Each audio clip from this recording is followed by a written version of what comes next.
আপনি ওয়ার্ডের সামসাগিরি হয়ে ওয়ার্ডের সভাপতির বাইগিনার মামুর ঘরের হমুদির বেয়ার ঘরের নাতি, আপনি এই লতার উপরে পাতা হওয়ার পরে আপনি এত দাপট এত ক্ষমতা দেখেন, আপনার ভয়ে এলাকায় কেউ কথা পর্যন্ত বলতে পারে না, আপনার ভয়ে এলাকার মানুষ আতঙ্কগ্রস্ত থাকে, ঠিক নয় কি? সুবর্ণচর মাঝে মাঝে পত্রপত্রিকার হেডলাইন হয়ে আসে। গতকালকে দেখেছিলাম এই যে চরবাটাতে, এটা যেন এখন দ্বিতীয় ব্রাহ্মণবাড়িয়া হয়ে গেছে। চরবাটা কোনটা?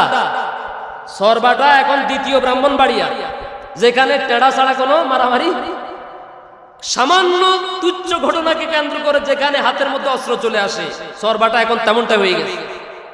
আর আমি মনে করি এই মারামারি গুলো চলমান থাকার পিছনে জনপ্রতিনিধিরা অধিকাংশ ক্ষেত্রে দায়ী।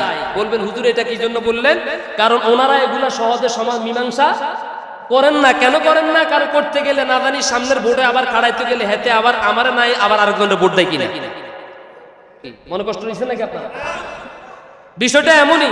চেয়ারম্যান সাহেব এখানে আছেন, এই জন্য একটু মানে আমরা চাই যে আমিও এই জন্য কথাগুলো বলি। আমার একটা কথা যদি আলহামদুলিল্লাহ, তিনি আমি আগে বলছি ওনাকে প্রশংসা করার জন্য না, আমি যত মানুষগুলোকে ভালোবাসি তাদের মধ্যে তিনি একজন খুব পছন্দের মানুষ।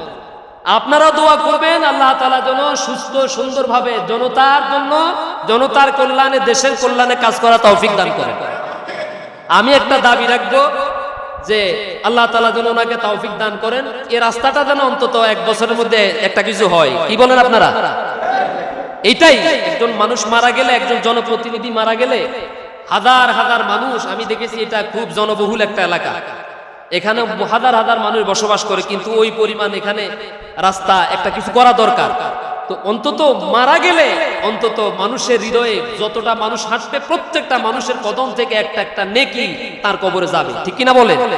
এটাই সফলতা একজন মানুষের, এটাই সফলতা। আমি কত কোটি টাকার মালিক ছিলাম এটা সফলতা না, আমি এলাকার জন্য কি রেখে গেছি এটাই আমার সফলতা, ঠিক কিনা বলে?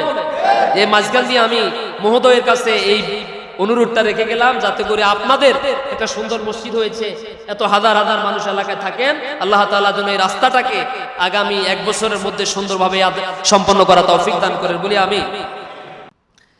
ইতিমধ্যে আপনারা দেখেছেন এবং গোটা বাংলাদেশের পত্র পত্রিকা, সকল মিডিয়ার প্রথম সারির সংবাদ হচ্ছে বাংলাদেশে এখন একটি মারাত্মক আযাব অথবা গজব, যে সাপ রাসেল ভাইপার, পুরা বাংলাদেশ এখন আতঙ্কিত। এমনকি আমি নিজেও রাত্রে মশারি টানায় শুয়েছি, কিন্তু মনের মধ্যে যেন একটু ঘুম ভেঙে গেলে মনে হচ্ছে যেন কোথায় যেন আসি বসে রয়েছে, এমনটা একটা ভয়, একটা আতঙ্ক পুরো বাংলাদেশের সকল মানুষের ভিতরে কাজ করতেছে। কি এমনটা হচ্ছে না? তো এটা যদি মনে করি, আমরা যদি ওই দৃষ্টিকোণ থেকে আলোচনা করি, যে যদি মনে করি যে এটা আল্লাহর পক্ষ থেকে আযাবও হতে পারে, গজবও হতে পারে, পারে কিনা বলেন?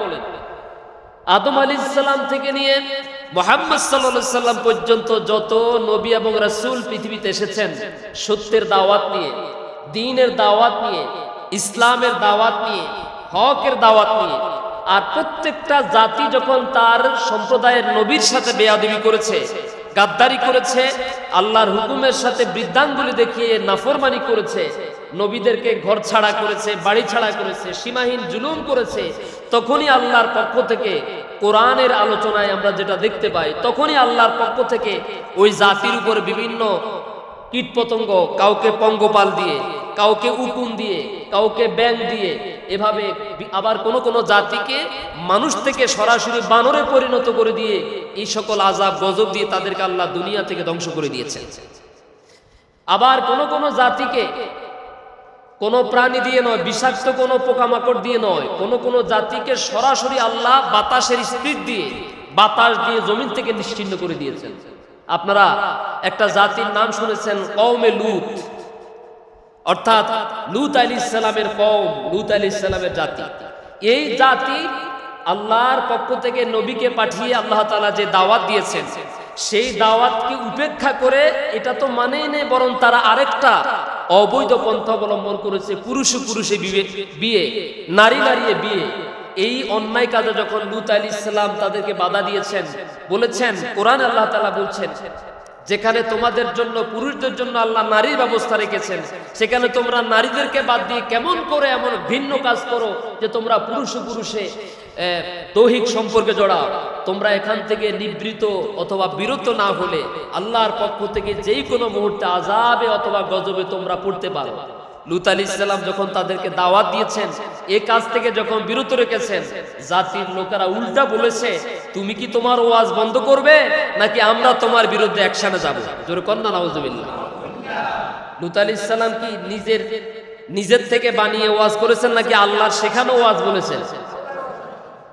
আমার বন্ধুগণ, লূত আলাইহিস সালামের জাতি যখন লূত আলাইহিস সালামের সাথে বেয়াদবি করা শুরু করলো, অন্যায় করা শুরু করলো, আল্লাহর বিধানের সাথে গাদ্দারি করা শুরু করলো, আল্লাহ তাআলা তখন লূত আলাইহিস সালামের জাতিকে ধ্বংস করে দেওয়ার জন্য এমন এক বাতাস পাঠিয়েছেন, যেই বাতাস টানা 7 থেকে 8 দিন পর্যন্ত অনবরত এক স্পিডে ছিল।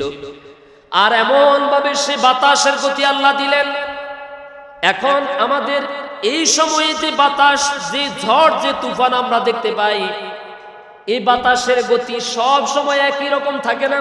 থাকে? বাতাসের গতি কি সবসময় একরকম থাকে? যখনই বাতাস জোরে একটা ধাক্কা দেয় তখন লা ইলাহা ইল্লাল্লাহ কথা বল থাকে। বাতাসের গতি যত বাড়ে টানো, আবার যখন বাতাসের গতি কমে যায় তখন কয় যে লা ইলাহা ইল্লা আনতা সুবহানাকা ইন্নী কুনতু মিনাজ জালিমিন। বিষয়টা কি এরকম না? তার মানে যখনই আল্লাহ ভয় দেখান, সতর্ক করেন, তখনই আমরা পারি না যে আল্লাহর জড়াই ধরি। বিষয়টা কেমন না? আমরা আল্লাহর জড়াই ধরি। আর যখনই বাতাসের গতি কমে যায়, পানি নেমে যায়, তুফান শেষ হয়ে যায়, সুনামি, আইলা, লাইলা, মৌসুমি, এই যে হাবিজাবি যত নামাজ, এগুলো শেষ হয়ে গেলে তখন আমরা আগের মতো, আগের অবস্থানে আবার আল্লাহর সাথে নাফরমানিতে লিপ্ত হই। বিষয়টা কেমন না? যখন সমুদ্রের বুকে আল্লাহ তাআলা বলছেন, সমুদ্রের বুকে যখন তারা জাহাজে আরোহণ করে, নৌকায় আরোহণ করে, আর যখন তাদেরকে মাঝ দরিয়ার বুকে তুফান অথবা ঝড় আক্রান্ত করে ফেলে, তখন তারা পরিপূর্ণভাবে তাদের সব উপাস্য, সব দেবদেবীদেরকে ভুলে গিয়ে, সব খোদাদেরকে ভুলে গিয়ে তখন সবাই এক আল্লাহরে ডাকতে থাকে। আপনি হিন্দুদের সাথে যদি, অন্য কোনো ধর্মের লোকদের সাথে যদি নৌকায় চলেন, আর ওই নৌকার মাঝখানে যদি ঝড় অথবা তুফানে ধরে ফেলে, দেখবেন তখন তারা রাম, শ্যাম, গণেশ ইত্যাদি সব বাদ দিয়ে আপনার সাথে সাথে বলবে লা ইলাহা। কারণ তখন মন থেকে আসলটাই বের হয়।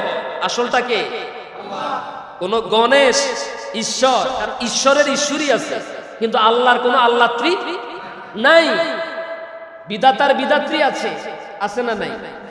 অর্থাৎ তারা যে সকল নামে তাদের দেবতাদেরকে ডাকে, এগুলোর প্রত্যেকটির, যেমন গড়ের আছে, গড়ের কি আছে? গড়ের আছে, কিন্তু আমাদের আল্লাহর কি কোনো স্ত্রী আছে? আল্লাহ তাআলা বলেন, কুল হুয়াল্লাহু আহাদ আল্লাহুস সামাদ লাম ইয়ালিদ ওয়া লাম ইউলাদ ওয়া লাম ইয়াকুল লাহু কুফুয়ান আহাদ। সূরাটা পারেন তো সবাই? একবার তেলাওয়াত করলে 10 পারা তেলাওয়াতের সব আল্লাহ তাআলা আপনার আমলনামায় দিয়ে দিবেন। কয়বার? কি সূরা বলেন? কারণ এই সূরা ইখলাসের ভিতরে পুরা 30 পারা কোরআনুল কারীমের ভিতরে আল্লাহর যত পরিচয় আছে, সমস্ত পরিচয়ের সার সংক্ষেপ হচ্ছে সূরা ইখলাস। মানে আল্লাহকে, আল্লাহর কি পরিচয়, এই আল্লাহর সম্পূর্ণ পরিচয় হলো সূরা ইখলাসের ভিতরে। বুঝাইতে পারিনি, এই জন্য সুবহানাল্লাহ নাই। আল্লাহর পরিচয় কোন সূরা? সূরা ইখলাস। আর এই জন্যই একবার তেলাওয়াত করলে 10 পারা তেলাওয়াতের সওয়াব। যেহেতু এত সওয়াব, পড়ার দরকার নাই, কেমন? আমার সাথে আবার পড়ে, কুল হুয়াল্লাহু আহাদ আল্লাহুস সামাদ লাম ইয়ালিদ ওয়া লাম ইউলাদ ওয়া লাম ইয়াকুল লাহু কুফুয়ান আহাদ। হে রাসূল, আপনি বলেন আল্লাহ এক এবং অদ্বিতীয়, তিনি একক, তার সাথে আকাশ এবং জমিনে, নবমণ্ডল, ভূমণ্ডলে আল্লাহর সমকক্ষ, আল্লাহর সাথে শরীকদার আর কেউ। আল্লাহুস সামাদ, তিনি অমুখাপেক্ষী, তিনি কারো কোনো সিদ্ধান্ত নিতে গিয়ে কারো সাথে পরামর্শ করা লাগে না, বুদ্ধি নেওয়া লাগে না, জ্ঞান নেওয়া লাগে না, যুক্তি করা লাগে না, কারো কাছে তিনি মুখাপেক্ষী হওয়া লাগে না, বরং গোটা পৃথিবীর সমস্ত বিজ্ঞানী, গোটা পৃথিবীর শাসকেরা, গোটা পৃথিবীর সমস্ত জ্ঞানীরা সে আল্লাহর মুখাপেক্ষী। আমাদের আল্লাহ কি কারো মুখাপেক্ষী বলেন? আর পৃথিবীতে যত ধর্ম আছে দেখবেন, খোদা যেটারে সপ্তাহ পর সপ্তাহ পর্যন্ত স্বর্ণ গয়নাগাটি বিভিন্ন জিনিস দিয়ে এটারে পূজা করে, অর্চনা করে, কিন্তু আবার দেখা যায় যে এটা খোদা কিন্তু নিজ পায়ে দাঁড়াতে পারে না। খোদাকে দাঁড় করাতে হলে আবার কানালা মাসো নাকি দেখেন না, খোদারে দাঁড় করাইতে হলে কি লাগে? কানালা বাঁশ লাগে। কিন্তু আমাদের আল্লাহকে দাঁড় করানোর জন্য কি কোনো গাছের প্রয়োজন হয়? আমাদের আল্লাহ যেই চেয়ারে বসে আছেন তার নাম হচ্ছে কুরসি, আরশে কুরসি। তার নাম কি? আল্লাহু লা ইলাহা ইল্লা হুয়াল হাইয়ুল কাইয়্যুম লা তা'খুযুহু সিনাতুন ওয়ালা নাওম লাহু মা ফিস সামাওয়াতি ওয়া মা ফিল আরদ মান যাল্লাযী ইয়াশফা'ু 'ইনদাহু ইল্লা বিইذনিহি ইয়া'লামু মা বাইনা আইদিহিম ওয়া মা খালফাহুম ওয়া লা ইউহীতুনা বিশাইইন মিন ইলমিহি ইল্লা বিমা শাআ ওয়াসি'a কুরসিয়ুহুস সামাওয়াতি ওয়াল আরদ ওয়া লা ইয়াউদুহু হিফযুহুমা ওয়া হুয়াল আলিয়্যুল আযীম। আল্লাহু আকবার। যদি আপনি জিজ্ঞেস করেন আল্লাহ কোথায় আছেন, সুম্মাস্তাওয়া আলাল আরশ, তিনি আছেন কোথায়? আরশে। আমার সে আল্লাহ, আল্লাহকে দাঁড় করানোর জন্য কোনো বাঁশেরও প্রয়োজন হয় না, গাছেরও প্রয়োজন। তিনি কারো মুখাপেক্ষী, তিনি কারো কাছ থেকে রিজিকের জন্য হাত পাতা, তিনি কারো কাছ থেকে জ্ঞানের জন্য মুখাপেক্ষী হওয়া, বরং গোটা পৃথিবীর সমস্ত রাজা মহারাজারাও সেই আল্লাহ সুবহানাহু ওয়া তাআলার কাছে সব বিষয়ের জন্য মুখাপেক্ষী। ঠিক কিনা বলেন? ঠিক না? এখন খেয়াল করেন আমার বন্ধুগণ, লূত আলাইহিস সালামের জাতির কথাই বলছিলাম। যেই জাতি লূত আলাইহিস সালামকে দেশ ছাড়া করল, হকের ওয়াজ করার কারণে, সত্যের দিকে জাতিকে ডাকার কারণে, আল্লাহর জমিনে আল্লাহর বিধান দিয়ে দেশ পরিচালনা করার জন্য কথা বললেন, আর সেই জাতি যখন লূত আলাইহিস সালামকে দেশ থেকে বের করে দিল, আল্লাহর পক্ষ থেকে গজব নাজিল হয়ে গেল, আল্লাহর পক্ষ থেকে আযাব নাজিল হয়ে গেল। আল্লাহ তাআলা তখন তাদেরকে এমন এক বাতাস দিলেন, যে বাতাসের বিগত কয়েক বছর আগে আমেরিকা, সৌদি আরবের যৌথ গবেষণায় ওই জায়গা লূত আলাইহিস সালামের জাতি যেখানে ধ্বংসস্তূপে পরিণত হয়েছে, তাদের ঘর বাড়ি যেখানে ধসে গেছে, এটাকে গবেষণা করার জন্য তারা সেখানে পর্যবেক্ষণ করতে লাগলো। পাথরের পাহাড় ছিল, বাতাসের স্পিরিটে পাথরের পাহাড় পর্যন্ত ভেঙে চুরমার হয়ে গেছে, ঘর বাড়ি সব উড়ে গেছে, এমনকি মানুষের হাড্ডি গুড্ডি পর্যন্ত তার দেহ থেকে বিচ্ছিন্ন হয়ে গেছে। কোরআনুল কারীম আল্লাহ যে বললেন, এটাকে তারা জানার জন্য, গবেষণা করার জন্য বিজ্ঞানীদেরকে লাগাইয়া দিলেন। 2 বছর পর্যন্ত টানা গবেষণা করলেন, কেমন বাতাসের গতি থাকলে পাথরের পাহাড়ের উপর থেকে পাথর পর্যন্ত পড়ে যেতে পারে, মানুষের হাড্ডি গুড্ডি পর্যন্ত দেহ থেকে বিচ্ছিন্ন হয়ে যায়। গবেষণা করার পরে 2 বছর পর গবেষণা করে তারা বুঝতে পারলেন, অনুসন্ধান করলেন, প্রায় 6,500 মাইল ঘন্টায় বাতাসের গতিবেগ ছিল 6,500 মাইল। আরো জোরে কোন, ঘন্টায় বাতাসের গতিবেগ কত মাইল ছিল? তাও কিন্তু বাংলাদেশের নোয়াখালীতে যে বাতাসের গতি, একবার বাড়ে আরেকবার কমে এমন না। আল্লাহ তাআলা কোরআনুল কারীমের মধ্যে বলছেন এমন বাতাস আল্লাহ তাআলা দিলেন যে বাতাসের গতি টানা 7 দিন 8 রাত পর্যন্ত একই ধারাবাহিকতার সাথে ছিল। কে বলছেন? খেয়াল, এই যে ঘটনাগুলো আল্লাহ কোরআনে আমাদেরকে দেওয়ার পিছনে উদ্দেশ্যটা কি, আমি সেই কথার দিকে যাচ্ছি। খেয়াল করে, টানা 7 দিন 8 রাত একই ধারাবাহিকতায় বাতাসের গতি ছিল। 1 ইঞ্চি পরিমাণ বাতাসের গতি পরিবর্তন হয় নাই। একই গতিতে বাতাস ছিল, ঘন্টায় 6,500 মাইল। বাংলাদেশে যখন আবহাওয়াবিদেরা যখন বাতাসের গতির কথা বলে তখন ঘন্টায় সর্বোচ্চ বাংলাদেশে কত হয়েছে কে বলতে পারবেন? ধরেন 260 কিলো, হ্যাঁ 260 বা 70 সর্বোচ্চ এরকম। কিন্তু লূত আলাইহিস সালামের জাতিকে আল্লাহ তাআলা যে গজব দিয়ে ধ্বংস করেছেন, সেই গজবটা কোনো সাপ, কোনো ব্যাঙ, কোনো উকুন দিয়ে নয়, তাদেরকে বাতাস দিয়ে আল্লাহ তাআলার জমিন থেকে চিরদিনের জন্য চিরতরে ধ্বংস করে দিয়েছেন। এমনকি জমিনের বুকে তাদের কোনো বসবাসের অস্তিত্ব, যে পৃথিবীতে একটা জাতি এই এলাকায় বসবাস করেছে তাদের কোনো নাম নিশানাও, সে আল্লাহ এখন রিটার্ডে গেছেন। হ্যাঁ, এখন আগে তো লাঠি ছোটা লাগতো না, এখন লাঠি ছোটা লাগে কেমন? নাকি আগের মতো আছেন? আগেও যেমন ছিলেন এখনো তেমন আছেন, আমরা না থাকলেও তেমনই। আল্লাহু আকবার। তাহলে লূত আলাইহিস সালামের জাতির কথা আল্লাহ আপনাকে কেন বললেন? আল্লাহ রাব্বুল আলামিন বুঝাতে চাইলেন বড় কোনো আযাব দেওয়ার আগে, বড় কোনো গজব দেওয়ার আগে আমি আল্লাহ তাআলা ছোট ছোট আযাব দিয়ে তাদেরকে সতর্ক করি, যেন তারা ফিরে আসে, যেন তারা সতর্ক হয়। কিন্তু ওই যে বললাম, সমুদ্রের মাঝখানে যখন কোনো লঞ্চ, নৌকা অথবা জাহাজের মধ্যে তুফানে আক্রান্ত হলে আক্রান্তকারীরা তখন বলে, আল্লাহ আমার যদি তুমি কুলে পৌঁছায় দিতে পারো আমি তোমার নামে 10 ডেক সিন্নি দেব। কয় কিনা? বিপদে পড়লে কি বলে? সিন্নি মানে।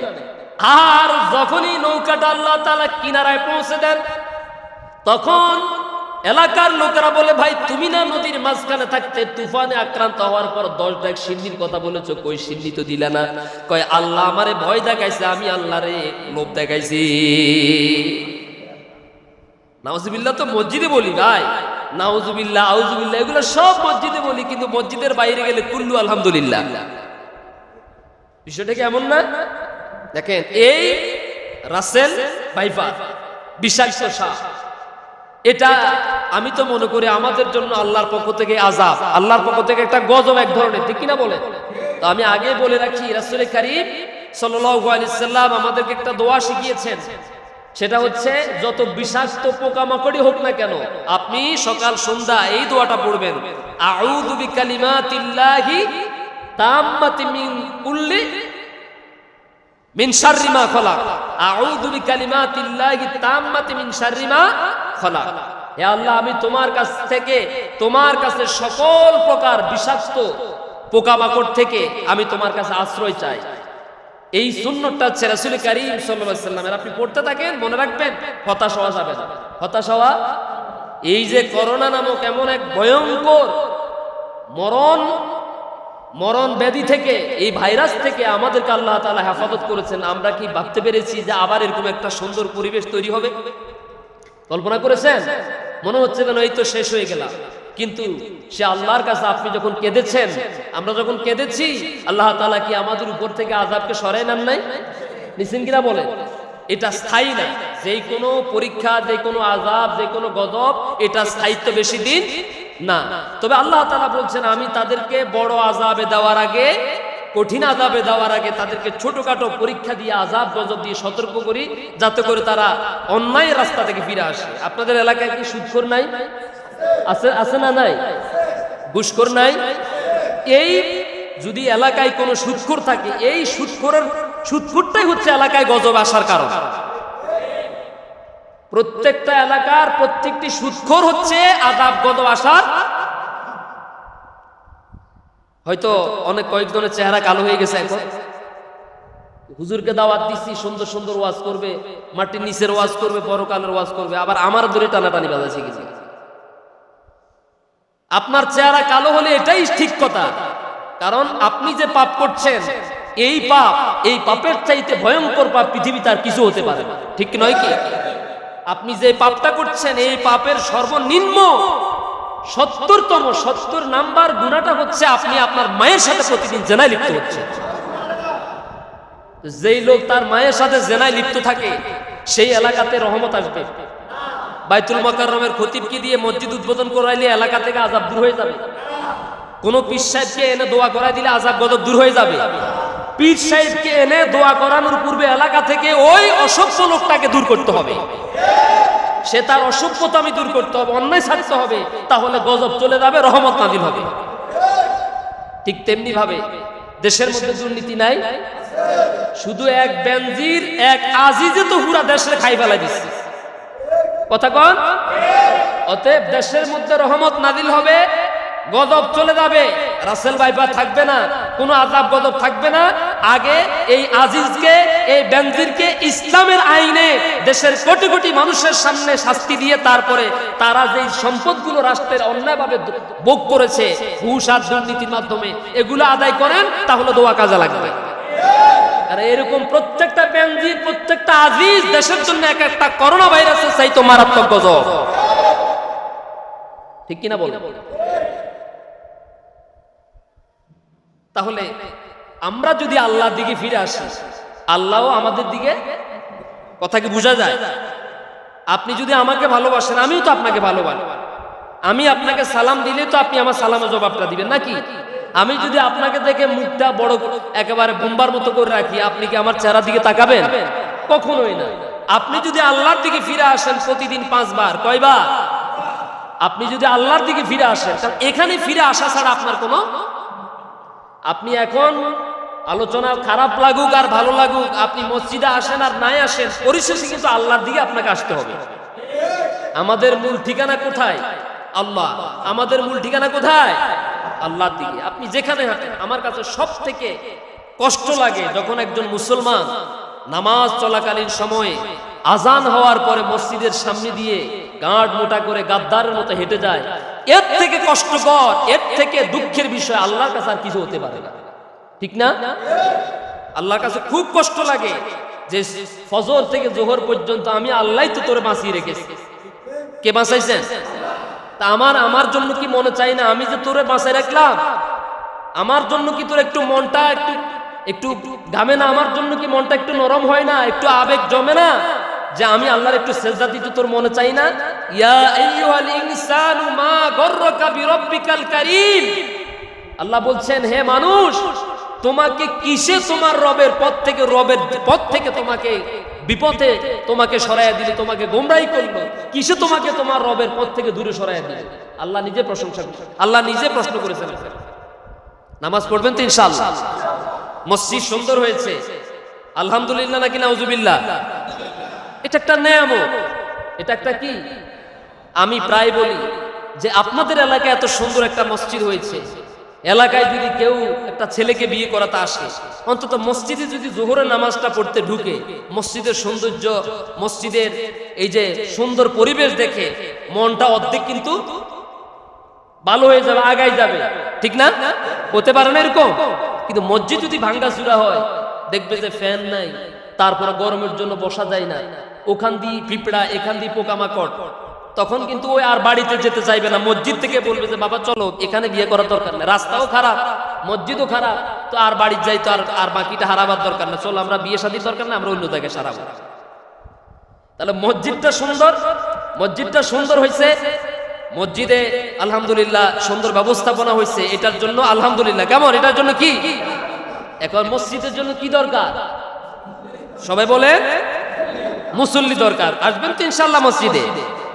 আল্লাহ তাআলা যেন সবাইকে কিয়ামতের কঠিন মুসিবতের দিনে এই মসজিদ যেন আপনার সপক্ষে আপনার জন্য সুপারিশকারী হয়ে যান, জোরে বলি আমিন। আমার বন্ধুগণ, এইভাবে করে প্রত্যেক নবীর, প্রত্যেক রাসূলের উম্মতেরা যারা নবীদের সাথে অন্যায় করেছে, বেয়াদবি করেছে, গাদ্দারি করেছে, নাফরমানি করেছেন, আল্লাহ তাআলা সেই সমস্ত জাতিকে বিভিন্ন আযাব দিয়ে ধ্বংস করেছেন। আল্লাহ বলেছেন এটা করা যাবে না, তারা গাদ্দারি করে ওটা করেছেন, আবার আল্লাহ বলেছেন তোমরা এটা করো, তারা গাদ্দারি করে সেটা থেকে বিরত ছিল। যেমন হযরতে দাউদ আলাইহিস সালামের জমানায় তার জাতির লোকদেরকে আল্লাহ তাআলা শনিবার দিন মাছ ধরাকে নিষেধ করে দিয়েছেন, হারাম করে দিয়েছেন। কোন দিন? শনিবার দিন। দাউদ আলাইহিস সালামের জাতির লোকেরা চালাক প্রকৃতির, দুষ্ট প্রকৃতির, দুষ্কৃতী প্রকৃতির ছিল। তারা শনিবার দিন মাছ না ধরে, মাছ যখন সাঁতার কাটার জন্য নদীর কিনারায় চলে আসতো দাউদ আলাইহিস সালামের জাবুর তেলাওয়াত শোনার জন্য, তখন ওই জাতির লোকেরা নদীর কিনার থেকে ছোট ছোট খাল কেটে কেটে ভিতরের দিকে নিয়ে যেত। তাদের উদ্দেশ্য ছিল আমরা শনিবার দিন মাছ ধরবো না। শনিবার দিন মাছ যখন নদীর কিনার আসবে সাঁতার কাটতে কাটতে ভিতরে ডুবে যাবে, আর রবিবার দিন আমরা ওই মাথায় জাল ফেলে দিয়ে তারপর আমরা মাছ ধরবো। তাহলে আল্লাহর কথাও পালন হলো, আমাদের কাজও ঠিক হয়ে গেল। কথা কি বুঝা গেছে? নদীর গোড়া অর্থাৎ নদীর কিনারায় ব্যাট দিতে দেখছেন না আপনারা? বিষয়টা এরকমই। আল্লাহ বলছেন শনিবার দিন মাছ ধরা যাবে না। ওরা করলো কি, কয় যে আমরা শনিবার দিন মাছ ধরবো না ঠিকই, কিন্তু মাছ যখন নদীর কিনারে আসবে এই মাছ যেন খালের ভিতরে ঢুকে যায়, এই জন্য আসো আমরা খাল কাটি। ওরা মনে করেছে আমরা খুব চালাক, নাকি আল্লাহ সবচাইতে চালাক? ওরা করে ষড়যন্ত্র আর আল্লাহ করেন কৌশল। আল্লাহর ক্ষেত্রে চালাক শব্দটা ব্যবহার করা যাবে না। আল্লাহ কৌশলী। আল্লাহ কি? তিনি মহা কৌশলী, হেকমত অবলম্বনকারী, তিনি হাকিম। এখন খেয়াল করেন যে কথা বলা যাবে না, মেহমানরা আসবেন সুন্দর করে ভিতরে বসে যাবে, কথা বলতে। এখন খেয়াল করেন আল্লাহ বলেছেন শনিবারের দিন মাছ ধরা যাবে না। ওদের মধ্যে তখন তিনটা শ্রেণী হয়ে গেছে। কয় শ্রেণী? খেয়াল করেন আমাদের এলাকাতে সমাজে যখন মারামারি হয়, কোনো অন্যায় কাজ হয়, তখন এলাকাতে কয় ভাগ হয়? ভালো কাজ হলো 3 ভাগ, খারাপ কাজ হলো 1 ভাগ। দর্শকের ভূমিকা পালন করে। ইসা মাছ তরকারি নোয়াখালী ভাষায় যেটা বলা হয়, ঠিক কিনা বলেন? যে দিক থেকে বৃষ্টি আসে সেই দিক থেকেই ছাতা ধরে, এরকম চালাক লোক আছে না? আছে কিনা বলে? আরেক শ্রেণীর লোক আছে অতি বাড়াবাড়ি করে। আর আরেক শ্রেণীর লোক আছে বাধা দেয়। কি দেয়? অন্যায় কাজে কি দেয়? তাহলে এক শ্রেণী দর্শকের ভূমিকা পালন করে, আরেক শ্রেণী অন্যায় কাজে লিপ্ত হয়, আরেক শ্রেণী অন্যায় কাজ থেকে বাধা দেয়। তো দাউদ আলাইহিস সালামের উম্মতেরাও 3 শ্রেণীতে বিভক্ত হয়েছেন। এক শ্রেণী বলল যে না, আল্লাহ নিষেধ করেছেন তোমরা যতই চালাকি করো, কিন্তু মাছ তো আল্লাহর নির্দেশেই দাউদ আলাইহিস সালামের মুজিজা হিসাবে কিনারা এসেছে, অতএব তোমরা মাছ ধরতে, কারণ তোমরা যদি আল্লাহর এই নির্দেশ অমান্য করো তাহলে যেই কোনো আযাব শুধু তোমাদের উপর আসবে না, আমাদের উপর আসতে পারে। তারা বাধা দিলেন। আর আরেক শ্রেণী তারা দর্শকের ভূমিকা পালন করেছে, তারা বাধাও দেয় নাই, আবার ধরেও। আমার ভাইয়েরা, কোরআনুল কারীম আল্লাহ রাব্বুল আলামিন বলছেন তারা যখন মাছ ধরল, আল্লাহর হুকুম অবমাননা করলো, দাউদ আলাইহিস সালামের সাথে বেয়াদবি করলো, তখন আল্লাহ তাআলা তাদের সব যারা মাছ খেয়েছে আর যারা তাকে লক্ষ্য করেছে তাদের সবাইকে রাতের বেলা বানরে পরিণত করে দিয়েছে। সমস্ত মানুষ কি হয়ে গেছে? জোরে বলে। আপনি বলবেন হুজুর আমি তো এর চাইতে ভয়ঙ্কর অন্যায় করি, আল্লাহ তো আমারে বানর তো দূরের কথা ব্যঙ্গ বানায়। এই কারণে বানায় নাই, কারণ বিশ্ব নবী মুহাম্মদুর রাসূলুল্লাহ সাল্লাল্লাহু তার সেই দোয়া আল্লাহর কাছে তিনি কেঁদেছেন, আল্লাহ আমার সম্মানে তুমি আমার উম্মতকে দুনিয়াতে অপমানিত করো না, তাদেরকে শাস্তি দিও না। ওই দোয়ার কারণেই আপনি যত অন্যায় করেন আল্লাহ আপনারে ব্যাঙ বানান না, সাপও বানান না, তারপর কচ্ছপও বানান না, আল্লাহ আপনাকে বানরও বানান না, কারণ দোয়া তো করে গেছেন নবীজি। ওই যার উসিলায় সিন্নি খাইলি, নোয়াখালীতে একটা কথা আছে, মোল্লা চিনলি না। যেই নবীর উসিলায় আপনি এখনো মানুষ রূপে আছেন, সেই নবীর সুন্নতটা পর্যন্ত আপনি পালন করেন। টানা 3 রাতের বেলা সবগুলো বানর হয়ে গেছে। রাতের বেলা, সকাল বেলা পুরো এলাকা স্তব্ধ, কোনো আওয়াজ, ঘরের ভিতরে সব বানর হয়ে আছে। যখন তারা বুঝতে পেরেছে আমরা তো সবাই বানর হয়ে গেছি, তখন কেউ লজ্জায় শরমে আর বের হয় না। শেষ পর্যন্ত 3 দিন পর্যন্ত টানা এভাবে তারা নিজেরাই মাটির সাথে তাদের মাথাকে আশ্রাইতে সবাই নিজেরাই নিজেদেরকে মেরে আত্মহুতি দিয়ে তারা নিজেরা দুনিয়া থেকে আল্লাহর গজবে ধ্বংস হয়ে গেছে। ওই আল্লাহ এখন রিটায়ার হয়ে গেছে নাকি আছে? তো ওদেরকে আল্লাহ বড় বড় আযাব দিয়ে, বড় বড় গজব দিয়ে ধ্বংস করেছেন। আপনাকে আল্লাহ আযাব দিচ্ছেন না কেন, গজব দিচ্ছেন না কেন? ওই যে দোয়াইটার বরকতে। পরে আল্লাহ বলছেন আমি তাদেরকে বড় বড় আযাব আসার আগে ছোট ছোট আযাব, ছোট ছোট পরীক্ষা দিয়ে, ছোট ছোট বাতাস দিয়ে পরীক্ষা করি, যেন তারা সতর্ক। আবার কোন কোন জাতির উপরে শিলা বৃষ্টি, কি বৃষ্টি? পাথরের বৃষ্টি। কোরআন বলছে পাথরের বৃষ্টি দিয়ে একেবারে সমানে টানা কয়েকদিন, 1-2 দিন না, টানা, অর্থাৎ তারা জমিনের সাথে নিশ্চিহ্ন না হওয়া পর্যন্ত বৃষ্টি বন্ধ হয় নাই। আল্লাহু আকবার বলেন। ইন্নাল্লাহা আলা কুল্লি শাইইন কদির, আন্নাল কুওয়াতা লিল্লাহি, সমস্ত শক্তি, সমস্ত ক্ষমতা কার? আরো জোরে বলুন। আমাদের শক্তি, আমাদের ওই শক্তির তুলনায় আমাদের কোনো শক্তি আছে? আরে ভাই, মাত্র 2 বার যদি একটু পাতলা পায়খানা হয়, এরপর আর সোজা হয়ে দাঁড়াতে পারেন না। আছে না এরকম? আছে কিনা বলে? আমাদের দুর্বলতার কথা বলছি। একটু যদি গায়ে জ্বর হয়, এরপরে দুনিয়ার আপনার কাছে আর কিছুই ভালো লাগে না। আপনার কাছে পোলাও কর্মা, কোটি টাকার বান্ডির সামনে যে ধর বেটা এটা কি আনছো, আমি নিজে বাঁচতেছি না, এটা আমি টাকা দিয়ে করবোটা কি? সেই মানুষ আল্লাহর সাথে প্রতিনিয়ত অন্তত দৈনিক 5 বার আল্লাহর সাথে গাদ্দারি করে। কয়বার? 5 বার গাদ্দারি করে। নামাজ পড়বেন তো ইনশাআল্লাহ? নামাজ পড়বেন তো ইনশাআল্লাহ? আপনারা কি মসজিদে বালিশের ব্যবস্থা রাখছেন? কিছু মুসল্লি ঘুমাইতেছে, হেতা করে বালিশ দিতে, কি মনে কষ্ট পাচ্ছেন? এখন বিষয়টা হচ্ছে, আমরা যদি আল্লাহর দিকে ফিরে আসি, আমরা যদি আল্লাহর দিকে ফিরে আসি, আল্লাহর সেজদা দেই, আল্লাহ তো আমাদেরকে আযাব দিবেন না, এটা আল্লাহর ওয়াদা। এজন্য আসুন, দেশে বর্তমানে যে সাপ, বিষাক্ত সাপের যে উপদ্রব বেড়েছে, আমরা আল্লাহর কাছে আজকে দোয়া করব, পুরা দেশব্যাপী রাষ্ট্রীয়ভাবে আল্লাহর কাছে আমরা তওবা করা উচিত, আল্লাহর কাছে আমরা ক্ষমা চাওয়া উচিত। হয়তো আমাদের কোনো বদামলের কারণে, গুনাহের কারণে আল্লাহ আমাদের যদি এটা চলতে থাকে, তাহলে তো কৃষকরা জমিনে নামবে না, চাষাবাদ করার জন্য সাহস করবে না, ঠিক না? এভাবে চলতে গেলে তো দেখেন, এভাবে যদি চলতে থাকে তাহলে ধান কোনো ফসল উৎপন্ন হবে না। আল্লাহ তাআলা যেন আমার এই দেশকে এই বিষাক্ত সাপের উপদ্রব থেকে হেফাজত রাখেন বলি আমিন। আমার ভাইরা, কোরআনুল কারীম থেকে যে আয়াত আমি তেলাওয়াত করেছিলাম, আল্লাহ রাব্বুল আলামিন বলছেন, ওয়া মান ইউতি'ইল্লাহা ওয়া রাসূলাহু ওয়া ইয়াখশাল্লাহা ওয়া ইয়াত্তাকিহি ফাউলাইকা হুমুল ফাইজুন। যারা আল্লাহ এবং রাসূল কারীম সাল্লাল্লাহু আলাইহি সাল্লামের হুকুম পালন করে, আনুগত্য করে, বিধান মেনে চলে, আর আল্লাহকে জীবনের প্রতিটি কাজে ভয় করে চলে, তার নাফরমানিমূলক কাজ থেকে বিরত থাকে, আল্লাহ তাআলা বলছেন তারাই দুনিয়া এবং আখিরাতে সফল। সুবহানাল্লাহ।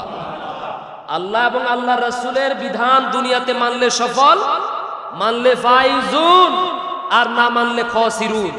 কথা কি বুঝাতে পেরেছি? মানলে ফাইজুন সফল, আর না মানলে খাসিরুন ক্ষতিগ্রস্ত। আমরা কোনটা হতে চাই, সফল নাকি ক্ষতিগ্রস্ত? আরো জোরে বলেন। সফল হতে চাই। এখন সফল হওয়ার জন্য কি দেওয়া লাগে? সেজদা দেওয়া লাগে। সফল হওয়ার জন্য কি দেওয়া লাগে? আপনাদের এলাকায় প্রতিদিন মুয়াজ্জিন সাহেব যখন ডাকেন, হাইয়া আলাস সালাত, হাইয়া আলাস সালাহ বলে যখন আহ্বান করেন, এই শব্দের অর্থ হচ্ছে নামাজের দিকে আসো, সালাতের দিকে আসো। আপনি যদি মুয়াজ্জিন সাহেবকে প্রশ্ন করেন, মুয়াজ্জিন নামাজের দিকে যাব, নামাজের দিকে গেলে কি লাভ হবে, নামাজের দিকে গেলে আমার কি লাভ হবে, তখন মুয়াজ্জিন সাহেব পরবর্তী লাইনে আপনাকে জবাবটা দিয়ে দিচ্ছেন, হাইয়া আলাল ফালাহ, নামাজের দিকে আসো, সালাতের দিকে যদি আসো তাহলে তোমার কল্যাণ হবে, বরকতের দরজা খুলে যাবে, সফলতার দরজা খুলে যাবে। আরো জোরে কন্যা সুবহানাল্লাহ। কথাটা কি মোল্লার নাকি আল্লাহ? মুয়াজ্জিন আপনাকে ডাকছে কোন দিকে? হাইয়া আলাস সালাহ। বলেন হাইয়া আলাস সালাহ। হাইয়া মানে আসো, হাইয়া মানে কি?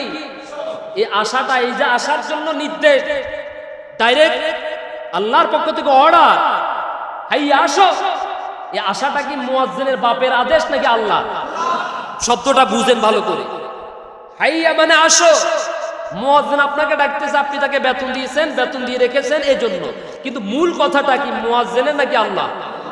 আল্লাহ। তাহলে সালাত নামাজের দিকে আপনি যখন প্রশ্ন করবেন মুয়াজ্জিন নামাজে কেন যাব, আমি আল্লাহর কেন সিজদা দিব, আমি আল্লাহর কাছে কেন সিজদা লুটিয়ে পড়ব, মুয়াজ্জিন তখন আপনাকে জবাব দিয়ে দিচ্ছেন পরবর্তীতে, বলছেন হাইয়া আলাল ফালাহ। হাইয়া মানে আসো, আর ফালাহ মানে কল্যাণের দিকে, সফলতার দিকে, মুক্তির দিকে। সুবহানাল্লাহ বলেন। তার মানে দুনিয়া এবং পরকালে সফল হতে হলে আল্লাহর সিজদা দেওয়া ছাড়া বিকল্প। দুনিয়া এবং পরকালীন জগতে মুক্তি পাওয়ার জন্য, রিজিকের জন্য, সম্মানের জন্য আল্লাহর সিজদা দেওয়া ছাড়া বিকল্প কোনো পথ নাই। আর এই ঘরটা হলো কল্যাণের ঘর। এই ঘরটা কিসের ঘর? এই ঘরটা কি কোনো মানুষ আজকের পর থেকে দাবি করতে পারবে যে মসজিদটা আমার, আমি দিয়েছি, আমি করেছি, এই কথা বলতে পারবে?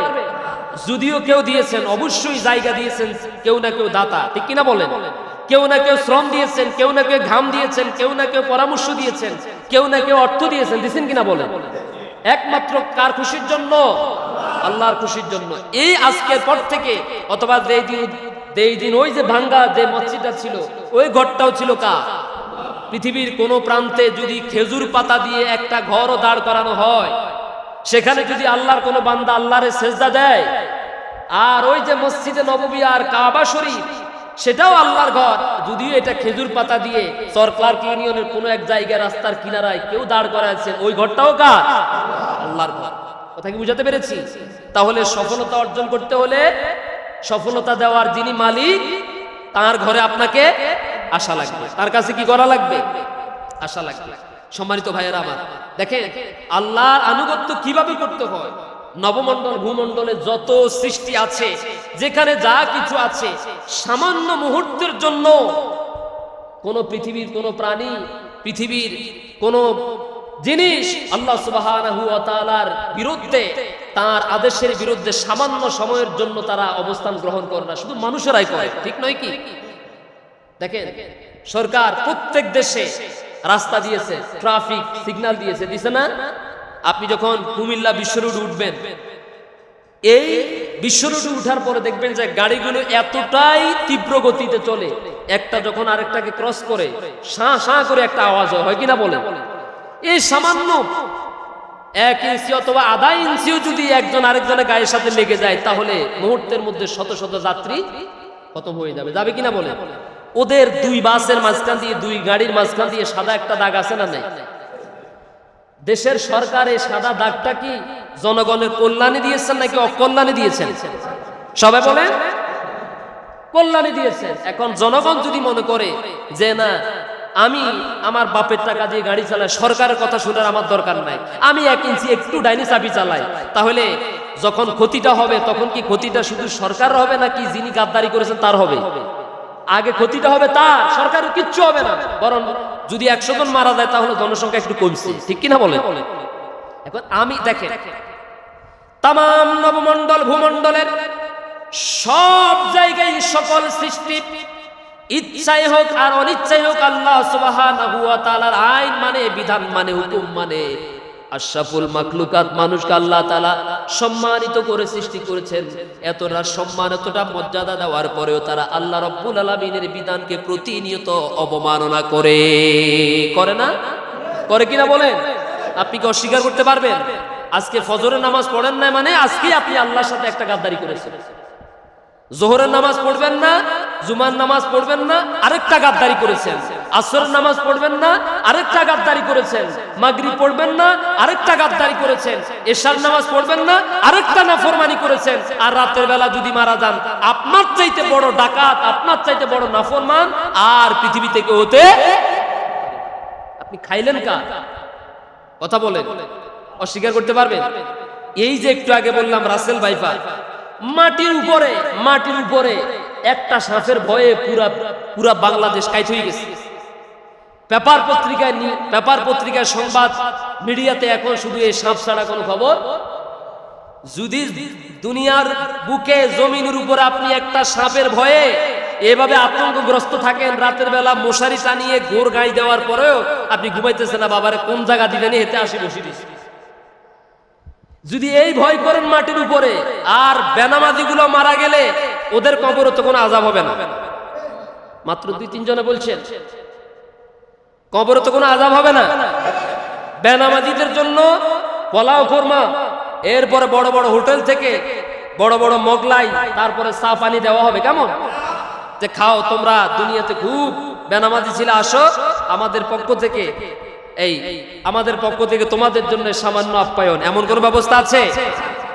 মাটির উপরে যদি একটা সাপের ভয়ে আপনি এতটা ভীত বিহবল হয়ে পড়েন, আতঙ্কগ্রস্ত হয়ে পড়েন, তাহলে কবর নামক ছোট্ট একটা বাক্সার ভিতরে আপনাকে যখন বন্দি করে সেখানে রেখে দেওয়া হবে, ওই অন্ধকার কবরের মধ্যে দুনিয়ার কোটি কোটি রাসেল ভাইপারকে একত্রিত করলে তার বিষ ক্রিয়া যত না মারাত্মক হবে, কবরের মধ্যে বেনামাজির জন্য এমন এমন বিষাক্ত সাপ দেওয়া হবে যে সাপের নিঃশ্বাস যদি পৃথিবীর বুকে একবার পড়ে, দুনিয়ার জমিনে কোনো সবুজ গাছপালা, কোনো তৃণলতা জন্মাবে না। এত বিষাক্ত বিষাক্ত সাপ থাকবে সেই ঘরের কবরের মধ্যে। অনেক সময় তো দেখা যায় যে কবর খুঁড়তে গিয়ে ওই জায়গার মধ্যে বিষাক্ত সাপের গর্ত পাওয়া গেছে, যায় না?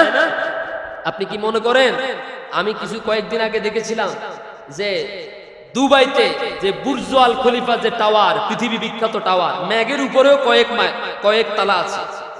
এত উঁচু টাওয়ারের মালিক তিনি যখন মারা গেছেন, তারে ওই যত তালা উপরে তত তালায় মাটি দিচ্ছেন নাকি একেবারে নিচতলায়, আর এমন ভাবে কবরটা দিয়েছেন, এটা যে পৃথিবীর বড় একটা টাওয়ারের মালিক, বুর্জ আল খলিফার মালিক এখানে শুয়ে আছেন, এটার কোনো নামগন্ধ। আপনি সামান্য ওয়ার্ডের সভাপতি হয়ে এত ক্ষমতা দেখান, আপনি ওয়ার্ডের সামসাগিরি হয়ে ওয়ার্ডের সভাপতির বাইগিনার মামুর ঘরের হমুদির বেয়ার ঘরের নাতি, আপনি এই লতার উপরে পাতা হওয়ার পরে আপনি এত দাপট, এত ক্ষমতা দেখেন, আপনার ভয়ে এলাকায় কেউ কথা পর্যন্ত বলতে পারে না, আপনার ভয়ে এলাকার মানুষ আতঙ্কগ্রস্ত থাকে, ঠিক নয় কি? সুবর্ণচর মাঝে মাঝে পত্রপত্রিকার হেডলাইন হয়ে আসে। গতকালকে দেখেছিলাম এই যে চরবাটাতে, এটা যেন এখন দ্বিতীয় ব্রাহ্মণবাড়িয়া হয়ে গেছে। চরবাটা কোনটা? চরবাটা এখন দ্বিতীয় ব্রাহ্মণবাড়িয়া, যেখানে টেড়া ছাড়া কোনো মারামারি, সামান্য তুচ্ছ ঘটনাকে কেন্দ্র করে যেখানে হাতের মধ্যে অস্ত্র চলে আসে, চরবাটা এখন তেমনটা হয়ে গেছে। আর আমি মনে করি এই মারামারি গুলো চলমান থাকার পিছনে জনপ্রতিনিধিরা অধিকাংশ ক্ষেত্রে দায়ী। বলবেন হুজুর এটা কি জন্য বললেন? কারণ ওনারা এগুলা সহজে সমাজ মীমাংসা করেন না। কেন করেন না? কারণ করতে গেলে না জানি সামনের বোর্ডে আবার খাড়াইতে গেলে হেতে আবার আমারে নাই, আবার আরেকজনের ভোট দেয় কিনা। মনে কষ্ট হয়েছে নাকি আপনার? বিষয়টা এমনই। চেয়ারম্যান সাহেব এখানে আছেন, এই জন্য একটু আমরা চাই যে আমিও এই জন্য কথাগুলো বলি। আমার একটা কথা যদি আলহামদুলিল্লাহ, আমি আগে বলছি ওনাকে প্রশংসা করার জন্য না, আমি যত মানুষগুলোকে ভালোবাসি তাদের মধ্যে তিনি একজন খুব পছন্দের মানুষ। আপনারা দোয়া করবেন আল্লাহ তাআলা যেন সুস্থ সুন্দরভাবে জনতার জন্য, জনতার কল্যাণে, দেশের কল্যাণে কাজ করা তৌফিক দান করেন। আমি একটা দাবি রাখবো যে আল্লাহ তাআলা যেন ওনাকে তৌফিক দান করেন, এই রাস্তাটা যেন অন্তত 1 বছরের মধ্যে একটা কিছু হয়। কি বলেন আপনারা? এইটাই, একজন মানুষ মারা গেলে, একজন জনপ্রতিনিধি মারা গেলে হাজার হাজার মানুষ, আমি দেখেছি এটা খুব জনবহুল একটা এলাকা, এখানে হাজার হাজার মানুষ বসবাস করে, কিন্তু ওই পরিমাণ এখানে রাস্তা একটা কিছু করা দরকার। তো অন্তত মারা গেলে অন্তত মানুষের হৃদয়ে যতটা মানুষ হাঁটবে, প্রত্যেকটা মানুষের কদম থেকে একটা একটা নেকি তার কবরে যাবে, ঠিক কিনা বলে? এটাই সফলতা একজন মানুষের, এটাই সফলতা। আমি কত কোটি টাকার মালিক ছিলাম এটা সফলতা না, আমি এলাকার জন্য কি রেখে গেছি এটাই আমার সফলতা, ঠিক কিনা বলে? এই মাঝখান দিয়ে আমি মহোদয়ের কাছে এই অনুরোধটা রেখে গেলাম, যাতে করে আপনাদের একটা সুন্দর মসজিদ হয়েছে, এত হাজার হাজার মানুষ এলাকায় থাকেন, আল্লাহ তাআলা যেন এই রাস্তাটাকে আগামী 1 বছরের মধ্যে সুন্দরভাবে সম্পন্ন করা তৌফিক দান করেন বলি আমি। তো মেহমানরা কি এসেছেন? আসেন, নিয়ে আসেন, আলহামদুলিল্লাহ নিয়ে আসেন। তো আমি যেটা বলতে চাইছিলাম যে সহজে এটা ভাঙাচুরা হয় না। অনেক চেয়ারম্যান সাহেবকে দেখেছি, এলাকার জনপ্রতিনিধিকে দেখেছি, উনি এলাকাতে এটা মীমাংসা না করে থানায় পাঠাই দেয়। কোথায় পাঠায়? সাপও ভাঙ্গে না, সাপও মরে না, লাঠিও পাঠাই দেয় কোথায়? থানায় পাঠাই দেয়। তো এখন এটা না ভাঙার কারণে জনপ্রিয়তা নষ্ট হয়ে যাবে, সামনের ইলেকশনে দাঁড়ালে ভোট পাবে না, এই জন্য এলাকায় মারামারি হলে এগুলো সমাধান সহজে করেন। আপনি উমর রাদিয়াল্লাহু তাআলা আনহুর ভূমিকা পালন করুন, ইনশাআল্লাহ দেখবেন যে আগামী নির্বাচন না, আপনি যদি আপনার সততা, একনিষ্ঠতা, আপনি আপনার আদর্শ ঠিক রাখেন, ইনশাআল্লাহ জাতি আপনাকে উমর রাদিয়াল্লাহু তাআলা আনহুর মতো স্মরণ করবে। আপনারা কি আমার সাথে একমত নাকি দ্বিমত? এলাকার জনপ্রতিনিধিরা যত বেশি সৎ হবে, প্রাজ্ঞ বিজ্ঞ হবে, জনগণের প্রতি দরদি হবে, ওই এলাকার মানুষের মধ্যে কোনো ভেদাভেদ, কোনো মারামারি থাকতে পারে না। আমি দেখেছি একেবারে তালাক হয়ে যাচ্ছে, ছাড়াছাড়ি হয়ে যাচ্ছে, চেয়ারম্যান সাহেবের বিজ্ঞতার কারণে, প্রজ্ঞার কারণে, বিচক্ষণতার কারণে ভেঙে যাচ্ছে, একেবারে চূড়ান্ত সিদ্ধান্ত হয়ে গেছে, সেই স্বামী স্ত্রীও শেষ পর্যন্ত বছরের পর বছর সংসার করে যাচ্ছে, ঠিক কিনা বলেন?